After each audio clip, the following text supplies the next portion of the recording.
নমস্কার বন্ধুরা, রান্নাঘরে রেখা চ্যানেলে সবাইকে স্বাগত। আশা করছি তোমরা সবাই খুব ভালো আছো। এই গরমেতে সিক্রেট কিছু মশলা দিয়ে সজনে ডাঁটা, বড়ি আর চারা মাছের পাতলা ঝোল এইভাবে একবার হলেও বানিয়ে দেখো। রেসিপিটা জানার জন্য পুরো ভিডিওটা দেখতে থাকো। চলো রেসিপিটা শুরু করা যাক। এই রেসিপির জন্য প্রথমে নিয়ে নিয়েছি কিছু সজনে ডাঁটা, সেটাকে লম্বা করে কেটে নিয়েছি। আর নিয়েছি বড় সাইজের একটা বেগুন আর কিছু আলু। তো তোমরা তোমাদের আন্দাজ মতো সবজি নিতে পারো। তারপর নিয়ে নিয়েছি এক বাটি বড়ি, এটা হচ্ছে বিউলির ডালের বড়ি। তারপর নিয়ে নিয়েছি একটা বড় চারা মাছ।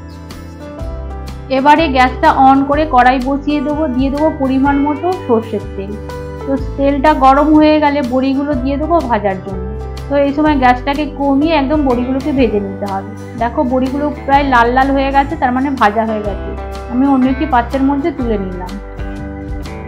ওই একই তেলের মধ্যে মাছগুলোকে এবার ভেজে নেব।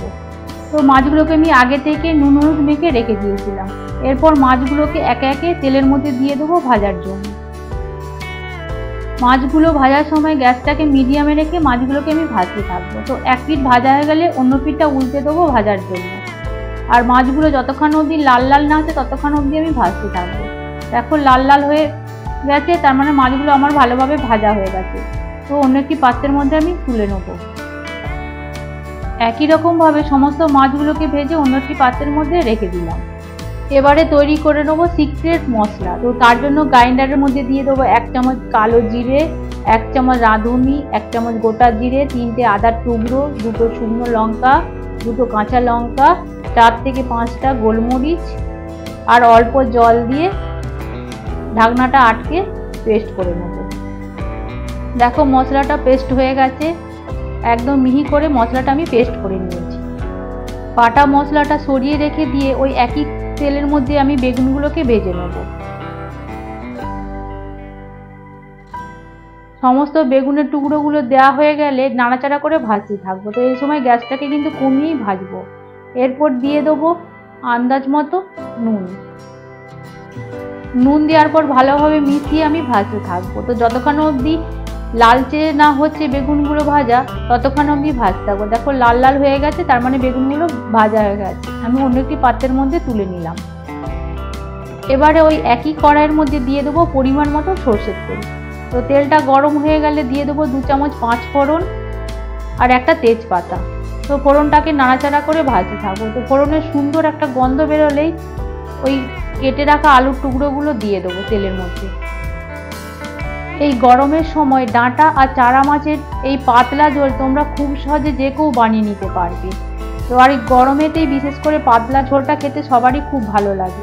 তো তোমরা যদি একবার এইভাবে বানিয়ে খাও তো তোমাদেরকে বারবার বানিয়ে খেতে ইচ্ছা করবে। তারপর দিয়ে দেবো পরিমাণ মতো নুন। নুনটা দেওয়ার পর গ্যাসটাকে মিডিয়ামে রেখে 2 থেকে 3 মিনিট আলুগুলোকে আমি ভেজে নেব। তো 3 মিনিট আলুটা ভাজার পর দিয়ে দেবো সজনে ডাঁটা। তো সজনে ডাঁটা দেওয়ার পর আবারও আমি 2 মিনিট ভেজে নেব।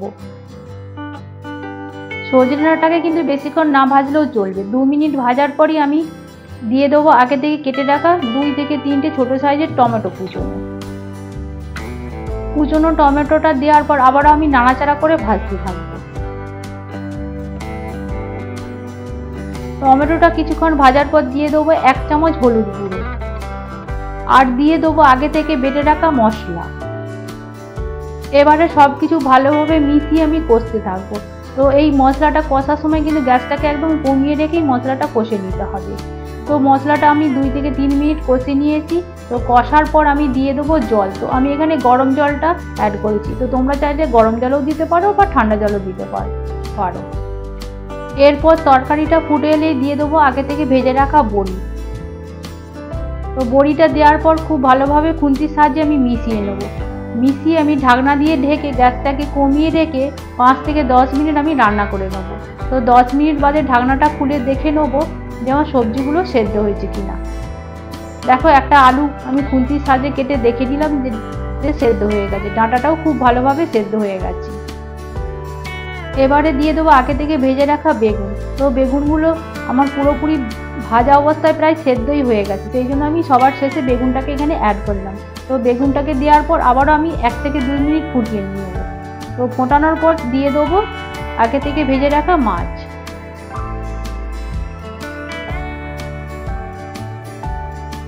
সমস্ত মাছগুলো দেওয়া হয়ে গেছে। এরপর আমি খুন্তির সাহায্যে ঝোলের মধ্যে ডুবিয়ে 1 মিনিটের মতো ফুটিয়ে নেব। তো 1 মিনিটের বেশি আমি ফোটাবো না, কেন বেশিক্ষণ ফোটালে কি হয়, মাছটা নরম হয়ে যাবে। তো 1 মিনিট বাদেই ফুটে এলেই আমি গ্যাসটাকে অফ করে দেবো। তো এইভাবেই তৈরি হয়ে গেল সজনে ডাঁটা চারা মাছের পাতলা ঝোল। তো অন্য একটি পাত্রের মধ্যে আমি সার্ভ করে নিলাম। গরম ভাতের সাথে সজনে ডাঁটা চারা মাছ আর বড়ির পাতলা ঝোল থাকলে 1 মুঠো ভাত বেশি খাবে। রেসিপিটা তোমাদের যদি ভালো লেগে থাকে তাহলে প্লিজ একটা সাবস্ক্রাইব করে দিও, আর লাইক শেয়ার কমেন্ট করতে কিন্তু ভুলো না। অবশ্যই একবার হলেও তোমরা বাড়িতে বানানোর চেষ্টা করো, আর কেমন করেছো কমেন্ট করে বলতে কিন্তু ভুলো না।